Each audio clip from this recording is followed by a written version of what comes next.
दोस्तों कहते हैं कि अगर आपके अंदर कुछ कर गुजरने का जुनून हो, जज्बा हो, तो कोई भी मुकाम हासिल किया जा सकता है। चाहे कितनी भी विपरीत परिस्थिति क्यों न हो, अगर आपने सपना बड़ा देखा है और उसके लिए जी तोड़ मेहनत कर रहे हैं तो ज़रूर एक न एक दिन आपको सफलता मिलेगी। ऐसे ही एक होनहार छात्र से आज हम आपकी मुलाकात कराने जा रहे हैं, जो एक सोसाइटी में सिक्योरिटी गार्ड की नौकरी कर रहे हैं, लेकिन साथ में यूपीएससी की तैयारी कर रहे हैं और सपना देखा है आईएएस बनने का। आइए अब हम आपको उनसे रूबरू कराते हैं। पहले तो ये बताइए आपका क्या नाम है और कहाँ से हैं?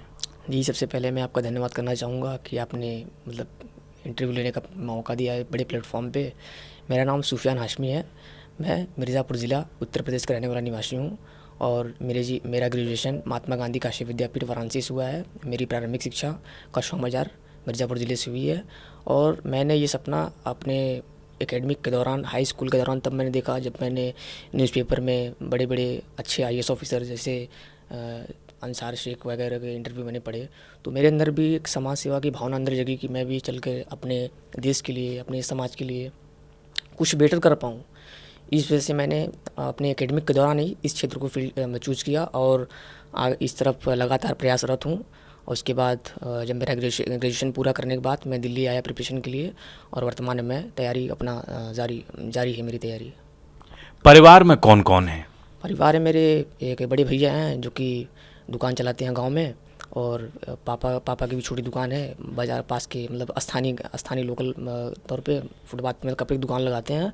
और फाइनेंशियल कंडीशन उतना बेटर नहीं है और तब पर ही मैंने अपने मेरी दिली इच्छा जिद थी कि मुझे करना है, परिस्थितियाँ कोई भी हों और मुझे करना है तो करना है। अच्छा, अब ये बताइए सिक्योरिटी गार्ड की आप नौकरी कहाँ पर कर रहे हैं और कितनी तनख्वाह मिल रही है? मैं इसमें सिक्योरिटी गार्ड की नौकरी कर रहा हूँ। दिल्ली के सिविल लाइन्स एरिया में मॉल रोड है।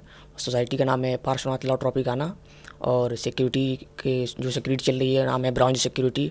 उसके जो चीफ मैनेजिंग डायरेक्टर हैं वो हैं योगेश भाटी जी और वर्तमान में सैलरी 11,000 रुपीज़ दे रहे हैं पर मंथली। इसको करने की क्या ज़रूरत पड़ी? मैटर ये था कि इसमें पहले मैंने काफ़ी सारी जगह देखी हैं जहाँ पर मैं चाहता था कि कुछ ऐसा इन्वायरमेंट मिले ताकि नौकरी के साथ साथ पढ़ाई भी अच्छी हो सके। और जब मैंने वहाँ का लोकेशन देखा तो इन्वायरमेंट पीसफुली था और आसानी से वहाँ पे लोगों का आवागमन कम था और पीसफुल इन्वायरमेंट होने की वजह से फैसिलिटी बेटर थी और इस वजह से मैंने चूज़ किया ताकि मेरी पढ़ाई भी हो सके और साथ में साथ जॉब भी हो सके। नहीं, जॉब करने की ज़रूरत क्या पड़ी? जॉब करने की ज़रूरत इसका पीछे मकसद ये था कि थोड़ा सा जो कोचिंग की फ़ीस वगैरह थी इसका काफ़ी ज़्यादा उसका फ़ीस वगैरह ज़्यादा था।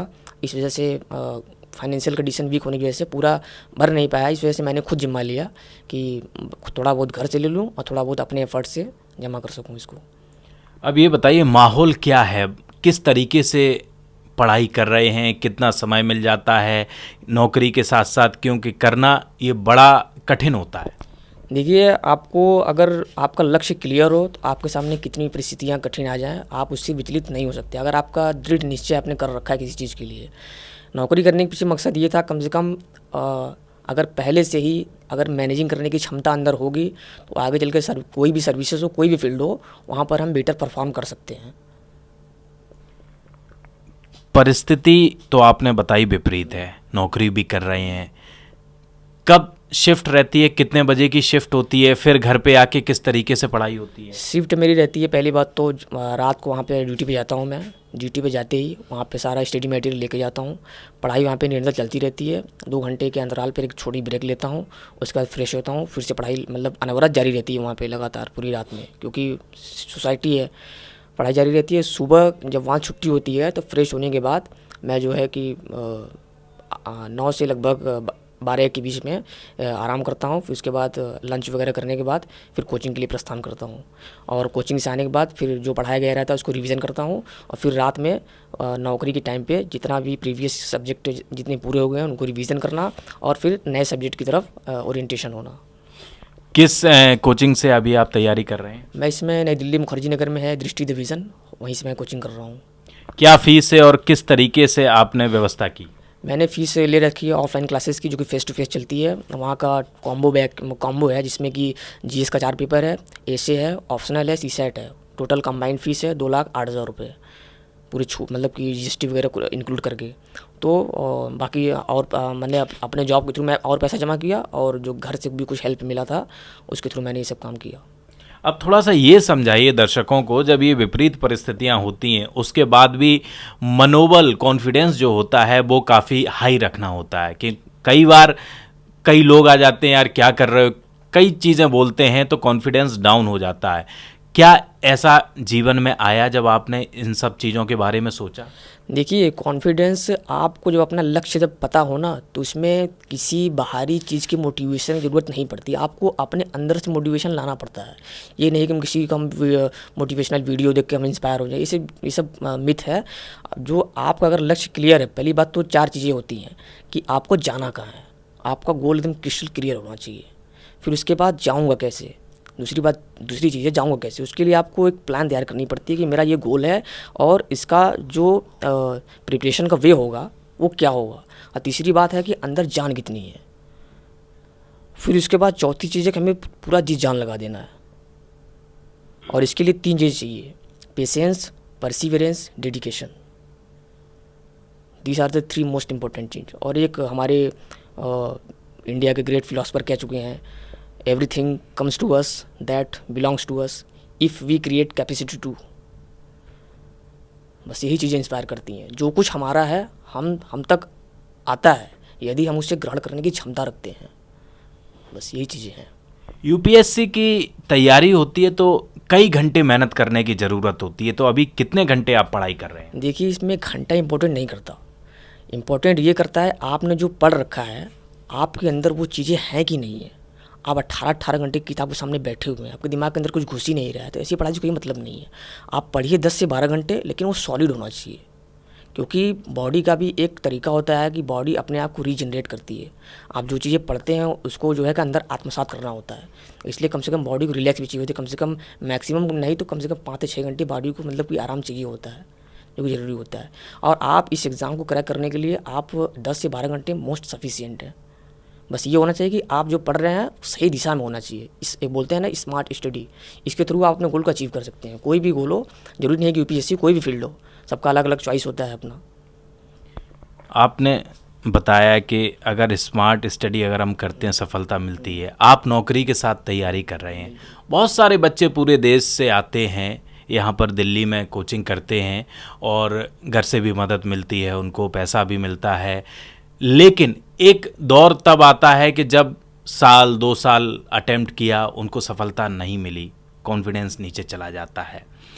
वो किस तरीके से, अगर आप बताना चाहें, क्योंकि आप वो एनवायरनमेंट देख रहे हैं और साथ में संघर्ष भी कर रहे हैं, वो किस तरीके से? देखिए, पहली बात तो जब मैं दिल्ली में आया तो मेरे पास उतनी रिसोर्सेज थी नहीं। जैसे हमारे मित्र हैं सोनू यादव जी, इन्होंने काफ़ी मेरी हेल्प की, इन्होंने की, और अदर लोगों ने, मतलब कि काफ़ी लोगों का मुझे यहाँ पे सहयोग प्राप्त हुआ। और दूसरी बात है कि इस तैयारी में देखिए कुछ इस तैयारी को स्मार्ट तरीके इस तरीके से करना होगा। सबसे पहले हमें सिलेबस को जानना होगा। लोग सिलेबस पता होता नहीं है, तैयारी के लिए मैदान में उतर जाते हैं, 2-2 3 साल घिसते हैं। उन्हें अपनी तैयारी को सबसे पहले सिलेबस को पढ़ना होगा। उसके पश्चात सिलेबस में जो चीज़ें हैं उसके अकॉर्डिंग, उसके बियॉन्ड नहीं, उसको, क्योंकि यूपीएससी जो पूछती है अपने सिलेबस में से ही पूछती है। सिलेबस होना चाहिए, प्रीवियस ईयर क्वेश्चन होना चाहिए, एक स्ट्रैटेजी होनी चाहिए उसके लिए। इन तीनों चीज़ों को मिला करके आप एक इंटीग्रेटेड वे में तैयारी कर सकते हैं। प्री मेंस इंटरव्यू तीनों सेपरेट तैयारी कर नहीं सकते आप। अब एक कोई ऐसा वाक्य बताइए, क्या ऐसा कुछ हुआ है कि जीवन में ऐसा लगा हो कि नहीं अब हम नहीं कर सकते हैं, या लोगों ने इतना डीमोटिवेट कर दिया हो कि नहीं अब तो सब बेकार हो गया है, हम गलत रास्ते पे, क्या कुछ ऐसा आया? और आया तो फिर किस तरीके से कोप अप किया? पहली बात तो ये है कि मैं ऐसे लोगों से बहुत दूर रहता हूँ जो कि नेगेटिव पीपल्स होते हैं। और दूसरी बात ये है कि हम थोड़ा सा अध्यात्म में जुड़े रहते हैं। उससे जुड़े रहने से क्या है कि अंदर जो है कि आध्यात्मिक एनर्जी होती है ना, वो हमको ऊर्जा इस प्रकार देती है कि हम ऐसी टेंडेंसी की तरफ अग्रसर होते ही नहीं कि जी हमारा डिमिट अगर होता भी है, फिर हम उसको अपने मेडिटेशन के जरिए फिर उस चीज़ को अचीव कर लेते हैं, ताकि हमारे अंदर दोबारा वो चीज़ें हावी ना होने पाएँ। क्योंकि देखिए, यूपीएससी के अलावा भी लाइफ बहुत बड़ी है। ज़रूरी नहीं है कि सारा जीवन वही है। बहुत सी आप अगर अपने जीवन के प्रति सजग हैं तो आप किसी भी फील्ड में कदम रखेंगे वहाँ पे कमाल कर देंगे। ज़रूरी नहीं है, आपको एक मतलब अल्टरनेट ऑप्शन रखना पड़ता है। ये ज़रूरी नहीं कि यूपीएससी मेरा ज़िंदगी बन गया है, उसके अलावा भी एक ऑप्शन होना चाहिए लाइफ में। अभी किसको रोल मॉडल मानते हैं? मैं रोल मॉडल देखिए, हमारे जो स्वतंत्रता संग्राम के सेनानी रह चुके हैं, जैसे कि स्वामी विवेकानंद जी हो गए, भगत सिंह जी हो गए, और महात्मा गांधी जी के विचार हो गए। देश की एकता और अखंडता को रक्षा करते हुए हमें एक सामाजिक संस्कृति की मेल जोल को बनाए रखना सबसे बड़ी प्राथमिकता हमारी यही है कि हमारी देश की यूनिटी एंड इंटीग्रिटी दोनों बनी रहे।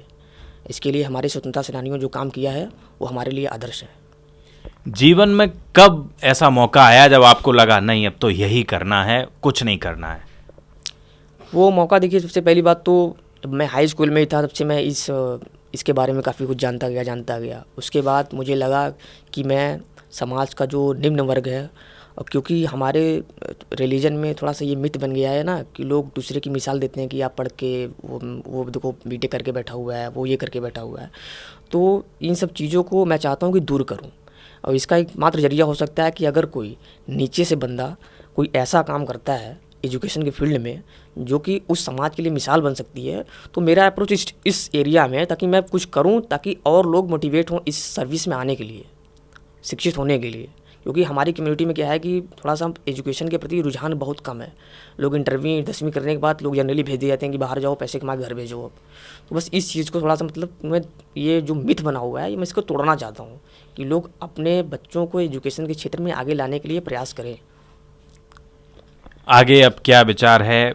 पेपर कब है और तैयारी कितनी है? तैयारी देखिए, मैं इस समय प्रीलिम्स और मेंस दोनों कंबाइंड कर रहा हूँ, और मैं चाहता हूँ कि पूरी फुल तैयारी के साथ 2024 का अटेम्प्ट दूँ मैं। अब एक आसान सा सवाल है लेकिन दर्शकों के लिए बहुत बड़ा है। ये लोगों को बताइए कि किस तरीका, जो एक तरीका होता है ना कि हमको इस तरीके से ऐसे ऐसे पढ़ाई करके आगे बढ़ना है, यूपीएससी में आप क्या मानते हैं कि किन चीज़ों को ज़्यादा फोकस किया जाए तब हम सफलता पा सकते हैं? यूपीएससी में देखिए, आपको सबसे पहली बात तो आपको प्रशासनिक क्षेत्र के बारे में थोड़ी बहुत जानकारी होनी चाहिए कि भारत का प्रशासन किन आधारों पर चलता है और कैसे चलता है। आपको भारत की संस्कृति के बारे में जानना होगा, भारत के भौगोलिक क्षेत्रों के बारे में जानना होगा, भारत के लोगों के बारे में जानना होगा, क्योंकि यहाँ पर भौगोलिक डाइवर्सिटी के साथ साथ कल्चरल डाइवर्सिटी बहुत ज़्यादा है। इसलिए आपको इस सर्विस में आने से पहले भारत को अच्छी तरीके से जानना होगा, क्योंकि ये ऑल इंडिया सर्विसेज से आपको कहीं भी भेजा जा सकता है। इस वजह से सबसे पहले आपको भारत के बारे में जानना होगा, भारत के लोगों के बारे में जानना होगा, और इसके साथ ही साथ लोगों में कैसे समरसता का भाव बढ़ाया जा सकता है उस पर फोकस करना होगा। क्योंकि ये सर्विस में ऐसा नहीं है कि हम भेदभाव को बढ़ावा करें, तब ऐसा कैंडिडेट अवेलेबल मतलब यूपीएससी के लिए अवेलेबल नहीं होगा। फिर अभी क्या क्या परेशानियों को सामना करना पड़ रहा है? अभी परेशानी फ़िलहाल दोस्तों का सपोर्ट है, लोगों का सपोर्ट है, भाई जो भी होता है उसको मैनेज करता हूँ, फिर जैसे भी होता है करके। क्या परेशानियां हैं? जैसे कि परेशानियाँ खैर अभी कुछ ऐसी है नहीं, बस यही फ़ीस वगैरह को लेकर के मैटर था, फिर धीरे धीरे सॉल्व हो जाएगा। अब तो खैर वहाँ से मैं जो मिलता है अपने खाने पीने का खर्चा लेकर के फिर मैं वहाँ पे जमा कर देता हूँ। धीरे धीरे करते करते वो भी हो जाएगा सॉल्व। सोशल मीडिया पे आपकी न्यूज़ वायरल हो रही है, कहीं से कुछ रेस्पॉन्स मिला है? हाँ, कई लोगों ने ऑफ़र किया था। उत्तर प्रदेश के पूर्व डीजीपी जावेद अहमद सर ने फ़ोन किया था, और कई लोगों ने ऐसे तो जिन्होंने हेल्प की पेशकश की थी। पर मैंने कहा कि भाई देखिए, अपने आप में जो लड़ने का मज़ा है वो कुछ अलग होता है। अपने आप से अगर मैं इस परिस्थितियों को झेलते हुए संघर्ष में करूँगा तो उसका जो फल मिलेगा वो मेरे लिए संतुष्टिदायक होगा। और दूसरा कोई हेल्प कर सकता है तो मेरे अंदर वो जो मोटिवेशन का लेवल है ना, तो वो थोड़ा सा मुझे लगता है कि कहीं ना कहीं वो कम हो सकता है। इस वजह से मैं चाहता हूँ कि अपने संघर्ष के दम पे मैं आगे बढ़ूँ। एक आखिरी सवाल, क्या कहना चाहेंगे अब दर्शकों को? दर्शकों से यही कहना चाहूँगा कि आपका रुझान जिस सेक्टर में हो, जिस क्षेत्र में हो, आप पूरी शिद्दत के साथ उस क्षेत्र में लग जाइए। क्योंकि आपका रुझान जिस क्षेत्र में होगा, आप अपने अकॉर्डिंग काम करेंगे तो फिर वो आपको आपके लाइफ में कभी ये मलाल नहीं रहेगा कि जो मैं चाहता था वो नहीं कर पाया। इसलिए आप पहले से ही अपना लक्ष्य को बनाकर चलें कि मुझे लाइफ में करना क्या है।